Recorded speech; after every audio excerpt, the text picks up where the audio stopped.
Hello everyone, welcome to my channel.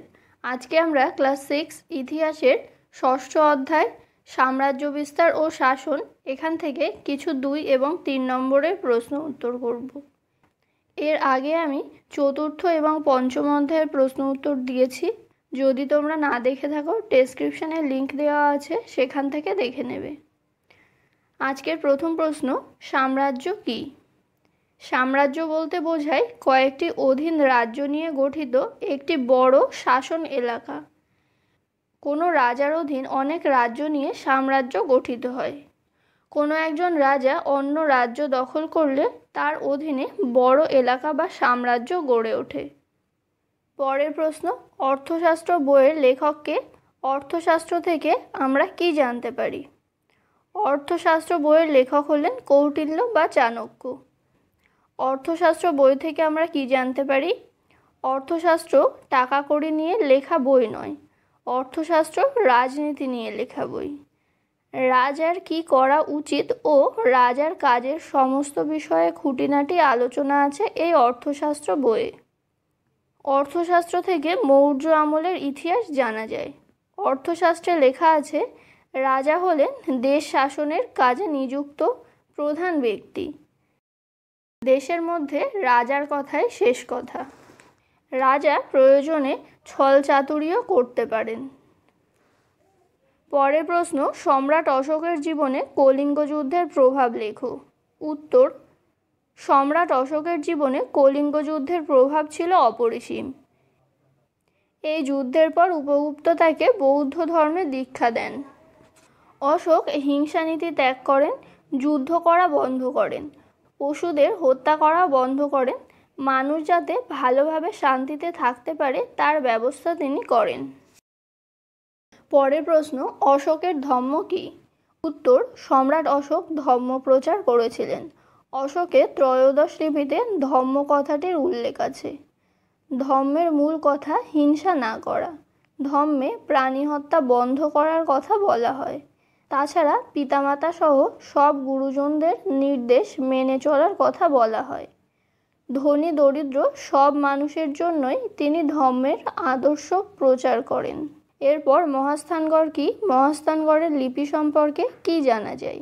বর্তমান বাংলাদেশের বগুড়া জেলার একটি প্রত্নস্থল হল মহাস্থানগড়। মহাস্থানগড়ের লিপি সম্পর্কে কি জানা যায়?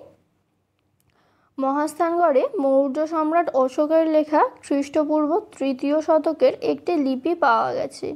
এটি পঞ্চনগরের মহামাত্রের উদ্দেশ্যে লেখা। এটি ছিল সম্রাট অশোকের আদেশ। এই আদেশে মহামাত্র কিভাবে বাংলার দুর্ভিক্ষের মোকাবিলা করবেন তার পরামর্শ দেওয়া আছে। এরপর পরের প্রশ্ন, মৌর্য সাম্রাজ্যের পতনের কারণগুলি কি কি ছিল? সম্রাট অশোকের মৃত্যুর পর মৌর্য সাম্রাজ্যে নানা সমস্যা দেখা দেয় এবং মৌর্য সাম্রাজ্যের পতন ঘটে।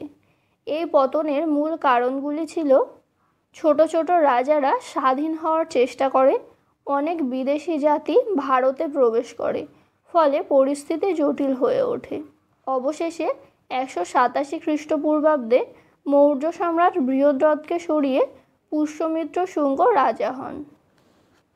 পরের প্রশ্ন, গঙ্গারিদাই সম্বন্ধে কি জানো?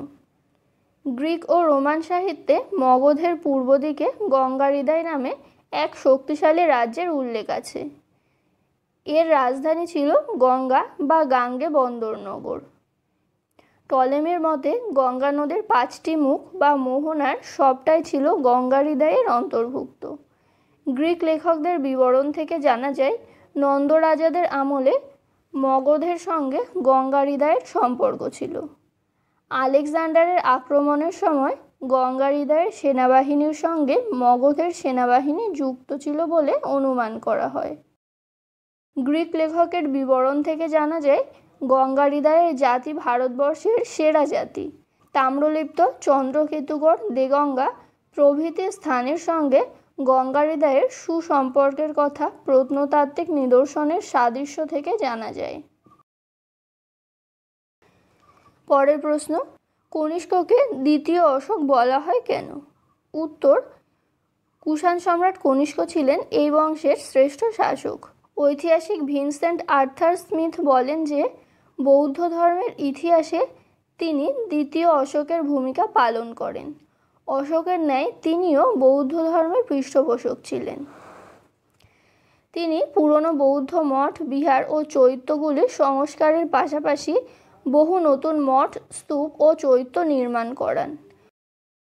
অশোকের ন্যায় তিনি বৌদ্ধ সম্মেলন আয়োজন করেছিলেন। তার রাজত্বকালে জলন্ধরে চতুর্থ বৌদ্ধ সঙ্গীতের আয়োজন করা হয়েছিল। অশোকের ন্যায় তিনিও বহির্ভারতে বৌদ্ধ ধর্ম প্রচারে অগ্রসর হয়েছিলেন। তার পৃষ্ঠপোষকতায় মহাযান বৌদ্ধ ধর্ম তিব্বত, চীন, জাপান, কোরিয়া ও মধ্য এশিয়ায় ছড়িয়ে পড়ে।